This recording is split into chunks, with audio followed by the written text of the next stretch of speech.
এত কম উপকরণ দিয়েও যেহেতু সুস্বাদু একটা রেসিপি বানানো যায়, না বানালে কিন্তু মিস করবেন। ভিডিও শুরু করার আগেই সবাইকে অনুরোধ রইল একবার হলেও বাড়িতে এটা বানিয়ে দেখবেন, কতটা সুস্বাদু আর সেই রকম কালারফুল। চলুন রেসিপিটি শুরু করা যাক। আমি শিখা, আপনারা দেখছেন শিখাস কিচেন। আজ বানাবো চিকেনের একটা নতুন রেসিপি।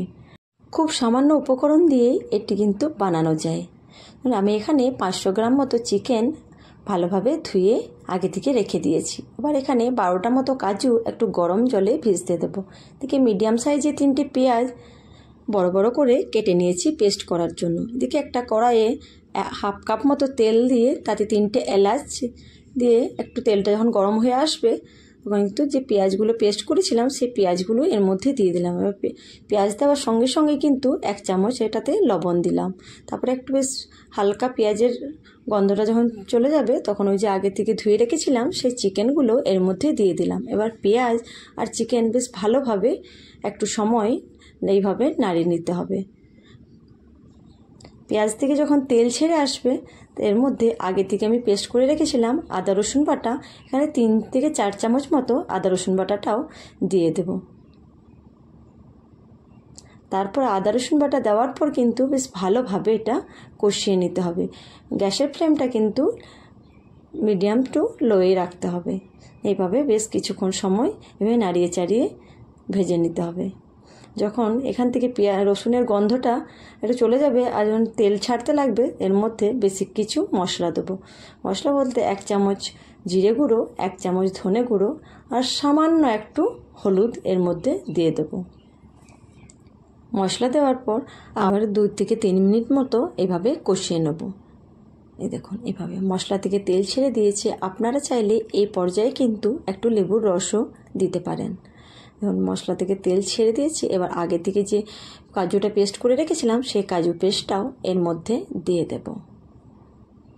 কাজু পেস্টটা দেওয়ার পর গ্যাসের ফ্লেমটা কিন্তু লো রেখে এভাবে কষিয়ে নিতে হবে 2 থেকে 3 মিনিট মতো। এই সময় লবণটা কিন্তু আপনারা একটু চেক করে নেবেন, কম বেশি থাকলে ব্যালেন্স করে নেবেন। ভিডিওর প্রথমেই দেখেছিলেন গ্রিন কালারের গ্রেভি, তার জন্য একটা পাত্রে একটু জল বসিয়ে গ্যাসের মধ্যে বসিয়ে তাকে অল্প পরিমাণ ধনেপাতা আর 3 থেকে 4টে কাঁচা লঙ্কা একটু ফুটিয়ে নেব।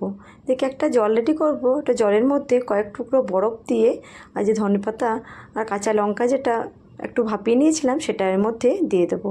এই প্রসেসটা করলে গ্রিন কালারটা ভালো থাকে, ধনেপাতার কালারগুলো চেঞ্জ হয় না। দেখুন আমাদের কিন্তু মাংসটা প্রায় কষানো হয়ে গেছে। এবার যে ধনেপাতা সেদ্ধ করেছিলাম সেই জলটাও এখানে 3 থেকে 4 চামচ মতো দিয়ে দিলাম। আবার কিছুক্ষণ সময় ঢাকনা বন্ধ করে একটু ফুটিয়ে নিয়েছি। তারপর যে পেস্ট করেছিলাম ধনেপাতা আর কাঁচা লঙ্কা সেটাও এটার মধ্যে দিয়ে দিলাম। ধনেপাতার সাথে কিন্তু পেঁয়াজের পাতাও দেওয়া যায়। এটা শীতকালে হলে বেশ পেঁয়াজের পাতাগুলো একটু গ্রিন গ্রিন থাকে, সেটাও এর মধ্যে দেওয়া যায়। আমি শুধু ধনেপাতা আর কাঁচা লঙ্কায় পেস্ট করেছিলাম। দেখুন আমাদের কত সুন্দর কালার এসেছে আর দেখতেও কতটা সুন্দর হয়েছে।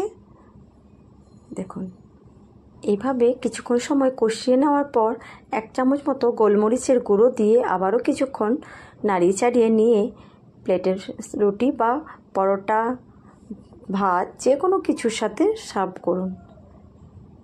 যাকে খাওয়াবেন সে কিন্তু প্রশংসাই করবে। আবারও অনুরোধ রইল এই রেসিপিটি একবার হলেও বাড়িতে অবশ্যই বানিয়ে দেখবেন। আর হ্যাঁ, আমার রেসিপিটি আপনাদের কেমন লাগলো অবশ্যই কমেন্টে জানাবেন। আর আমার রেসিপিটি যদি আপনাদের ভালো লাগে তাহলে চ্যানেলটিকে অবশ্যই সাবস্ক্রাইব করবেন। চলুন আজকে আমাদের বেগমতি চিকেন রেসিপি অলমোস্ট রেডি। কেমন লাগলো অবশ্যই জানাবেন। আজকের পর্যন্ত এখানেই, আবার দেখা হচ্ছে নতুন একটা রেসিপি নিয়ে। ততদিন ভালো থাকবেন, সুস্থ থাকবেন। টাটা।